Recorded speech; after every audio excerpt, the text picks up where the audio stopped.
begin. Hi, I'm Randy, and today I'm speaking on why there should be laws against fast fashion. I want you to look at your outfit today and think where it's from.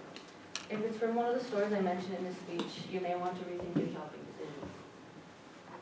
Just a couple facts. Did you know that as of 2020, the fashion industry has been named the second largest polluter of clean water? Did you also know that the fashion industry makes up for 10% of all carbon emissions alone? These are only two of the many big problems caused by this industry. But we need clothes, right? So what? Well, while there are several options out there that are ethical and sustainable, there are also quite a bit of just the opposite. These unethical options are brands that are referred to as fast fashion. Fast fashion is making a huge and detrimental impact on our economy and environment. And without even knowing it, most of the brands we shop today are considered fast fashion. All in all, there may be many people that disagree, but I believe that when it comes to fast fashion, the bad outweighs the good. There needs to be laws in place against harmful practices in the fashion industry. So what exactly is fast fashion? To simplify, fast fashion is when stores manufacture and overproduce mockings of trendy name brand garments with low quality fabrics. The objective of these fast fashion businesses is to distribute trendy clothing while they are still popular, which is why brands are heavily overproducing. There are many stores that are considered fast fashion. These can be, but not limited to, H&M, Zara, Shein, Fashion Nova, Victoria's Secret, and Old Navy. There are plenty of reasons I believe there needs to be laws in place against fast fashion. According to Rachel Monroe, 2021, the volume of clothes Americans throw away has doubled over the past 20 years. We each generate about 75 pounds of textile waste a year, an increase of more than 750% since 1960. A big part of this is caused by fast fashion. Poor quality garments that are only trending for a short while don't last long. Clothes are also being overproduced at a higher rate than before because brands are trying to keep up with these trends as soon as they are introduced.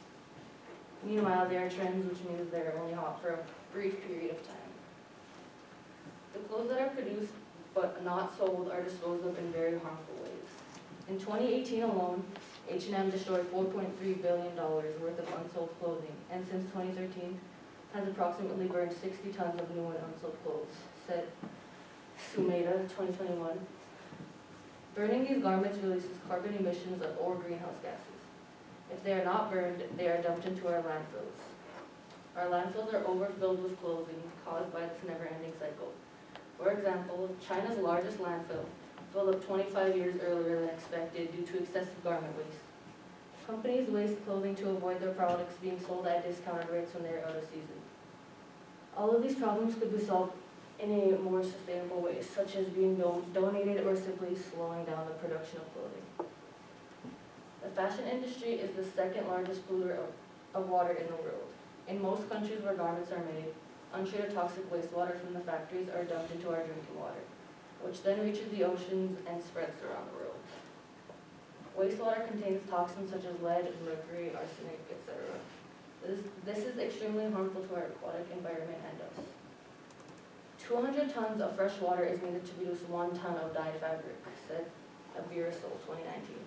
On average, 1.5 trillion liters of water are used by the fashion industry each year. These factors create pressure as water is already a precious but scarce source of life. On the contrary, some people might argue that fast fashion is practical and convenient. It provides millions of jobs for people around the globe. The industry provides trendy clothing for usually exceptionally low prices, which can be appealing to consumers.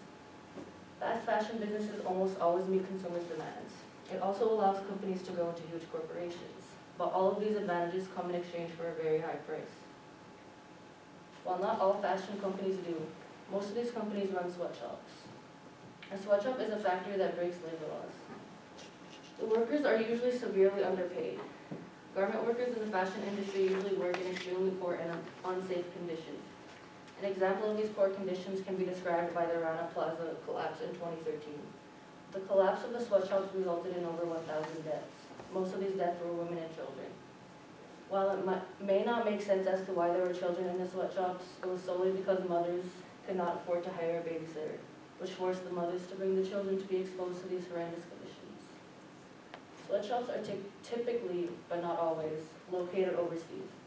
They are overseas because of labor laws placed in countries like the United States. When companies choose to defy these, they choose a poorer country that cannot afford to have such laws in place, thus making it easier to underpay their employees, enforce child labor, and have their employees work long days. This gives the business the ability to pay for cheap labor. This is unfair due to the fact that these workers do not have a choice because they need to work. Businesses are often aware of these conditions that their products are being created in as well, which leads me to believe that fast fashion is unethical. At this rate, if something is not done, our landfills will continue to fill up, our water will only become more toxic, and the percent of carbon emissions will keep rising.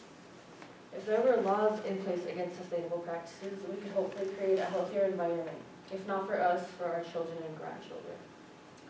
When shopping, there are many dead giveaways that can equate to a fast fashion brand. To differentiate between fast fashion and sustainable clothing, there are key differences that we can look at. For example, if you are browsing through a store's options and you see there are plenty of trendier options to choose from, you may be shopping fast fashion. You can also tell if you are shopping fast fashion if the clothing is made from cheaper materials. Higher quality materials include silk, wool, leather, etc. Most of the time when buying these higher quality garments, you are paying for quality over quantity. While shopping cheaper may be more beneficial to you, the consumer, in the end it is not worth it. In conclusion, fast fashion is detrimental to our social, economic, and environmental views. A law needs to be placed and the companies who participate in harming our environment should be held accountable. The reason I chose fast fashion as my topic is because of the rapid development of the industry. Due to the increasing amount of marketing and social media platforms, fast fashion has skyrocketed within the past few years and is not slowing down.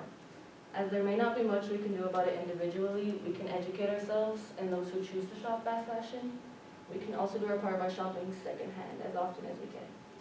This in turn can help put an end to the growing problem.